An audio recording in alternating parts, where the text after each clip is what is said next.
Well, moving on, the La Republic to Cameroon colonial government, which has not been allowing a free press, has carried the same attitude out of the country. The bodyguards of the President Paul Biya washed their dirty linens in public by assaulting a journalist in Geneva. They mistook Europe for Cameroon, where they can arbitrarily kidnap and torture journalists at will with no consequence. The 6 bodyguards who assaulted journalists have been convicted of assault already. Oh well, the full report has it that already convicted by a first instance of justice, the Geneva Criminal Appeal and Review Chamber have just confirmed the guilt of 6 bodyguards of the dictator Paul Biya. The information was revealed Monday by La Tribune de Genève. Indeed, the big guns of the La République du Cameroun ruler were accused of having attacked an RTS journalist in 2019 as well in front of the Intercontinental Hotel where the dictator was staying at the time. The sentences which were imposed on appeal are the same as those which were pronounced by the police court, except for one of the defendants. This was indicated by lawyer Robert Assail, a lawyer for one of the security agents. A few years ago, in February 2019 precisely, the bodyguards received suspended financial sentences at first instance.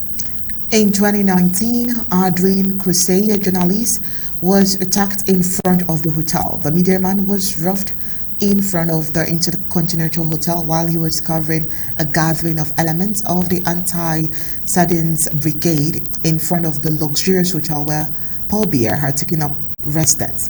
He was immobilized and lightly injured while bodyguards took away various personal belongings, including his phone.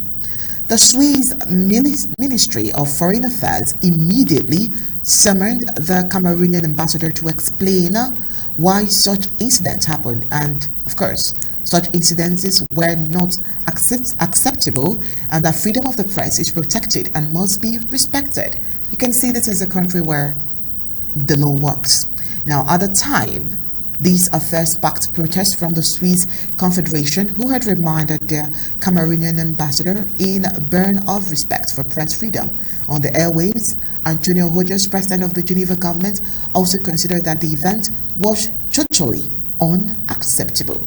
Well, in this case, as we can see this time, the prosecutor was stricter towards the defendants compared to the police court. The prosecutor imposed suspended prison sentences and fines on the defendants who were found guilty of coercion and illegitimate appropriation. However, the case went to federal court because the bodyguards of the Cameroonian president argued that they had immunity. Well, this goes a long way to show that while in the Cameroons, a lot of journalists are being shut up and they're not allowed to give their own points of view except what the government allows, and brutality takes place by the police. We have here the judge at Montreux rejecting the argument and believing that the agents did not act for the safety of Paul Biya that day. One of the convicted bodyguards insisted that he acted in the line of duty. Well, I guess they need a reminder that that was in Cameroon where everything goes. And for the president's security, but then the lawyer plans to consider taking the case back to the federal court.